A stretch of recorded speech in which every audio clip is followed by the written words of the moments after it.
Alors on mange le fromage, on va l'acheter au supermarché, on ne voit pas ce qui se passe derrière. Mais quand on voit ça, ça fait beaucoup de peine. Il y a une certaine impunité de la part de l'entreprise à polluer en parfaite connaissance de cause. C'est des méthodes de voyous, faut pas qu'on dise le contraire. Au cœur des campagnes, l'entreprise transforme chaque jour des millions de litres de lait sous des marques bien connues des consommateurs. Lactel, Président, La Laitière, Picot, Galbani, Salakis. Pendant un an, nous avons enquêté sur la multinationale française dirigée par Emmanuel Beignet. Intoxication à la salmonelle, pollution des rivières, pression sur les lanceurs d'alerte.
Métier parfois brocardé, parfois attaqué, mais métier profondément aimé. Les agriculteurs donc sont essentiels à notre pays et font même partie, on peut le dire, de l'ADN. Alors, pour parler de ce sujet éminemment intéressant, je suis accompagné de Philippe Grégoire. Donc, Philippe Grégoire, vous êtes agriculteur indépendant, vous êtes à la tête d'une exploitation d'environ 80 vaches laitières dans le Maine-et-Loire.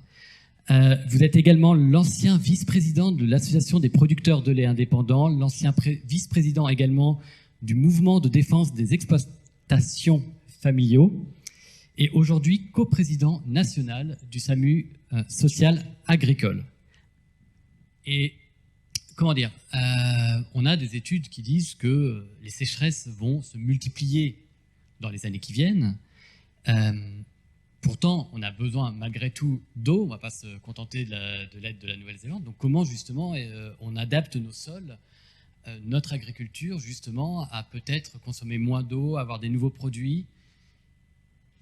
Alors au niveau de l'eau, au niveau de l'irrigation, alors au niveau de la gestion de l'eau, irriguer pour l'agriculture, oui et non. Pourquoi oui et non? Lorsque vous irriguez, par exemple un horticulteur qui a des surfaces très limité, pas de problème. Un paysagiste, ou pas un paysagiste, pardon, un maraîcher, pas de problème. Mais lorsque vous partez sur des grandes cultures, créer des bassines qui vont coûter une fortune, c'est vous qui allez les payer, parce que je vais vous parler tout à l'heure, en tant que consommateur, c'est vous qui financez le modèle agricole depuis 1962. Donc c'est vous qui allez payer, rassurez-vous, à travers vos impôts. Vous allez financer des bassines. Alors, il y a deux façons de les remplir. On peut les remplir par les bassins versants. Mais comme depuis la loi de 1992 de Dominique Voynet, il n'y a plus le droit de créer des réserves d'eau sur les cours d'eau classés. Maintenant, la nouveauté, depuis Dominique Voynet, c'est de stocker l'eau sur les buttes. Donc ça veut dire qu'il faut les pomper deux fois. Donc il faut les pomper une fois dans la nappe, remplir la bassine, pour ensuite irriguer les cultures. Alors, pourquoi je vous ai dit oui et non?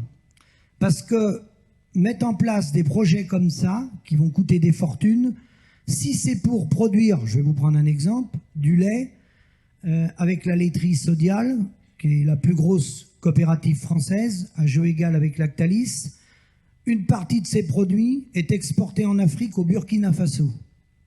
Donc vous allez financer des bassines. L'agriculteur va arroser ses maïs tout l'été, il va passer 5 fois, 6 fois, 10 fois, alors que mes amis à Fougères ou en Bretagne, ils n'ont pas besoin d'irrigation. Vous allez faire des maïs là, vous allez vider les nappes, pour produire une culture qui ne sera pas rentable. L'agriculteur ne sera pas rémunéré. Pire, les produits envoyés au Burkina Faso par notre coopérative, qui étaient subventionnés à une époque, elles ne le sont plus, subventionnés par vous, a fait mourir les paysans là-bas qui veulent se développer. Donc là, on a faux sur toute la ligne. Si c'est pour du maraîchage, des horticultures, des cultures bien définies, la pépinière, pas de problème, les arboriculteurs, bon, voilà, dans la mesure où il y a une valorisation. Le problème de l'irrigation, c'est qu'il faut aller jusqu'au bout. Il ne faut pas dire, j'entends des débats en disant en Espagne, il arrose 25% des surfaces, on a du retard sur l'Espagne et tout. Arroser, oui, mais pour faire quoi? Pour quelle destination des produits? Avec quelle marge pour les agriculteurs? Parce que sinon, on va remonter des usines à gaz. Alors, je vais vous dire ce qui va se passer. C'est ce qui s'est passé dans les mises aux normes des exploitations. Les réseaux chambres d'agriculture vont faire travailler les bureaux d'études, ça, il n'y a pas de souci. On va développer toutes ces plateformes-là. Les constructeurs des bassines, pas de souci. Mais l'agriculteur, lui, zéro. Au contraire, on va le rendetter.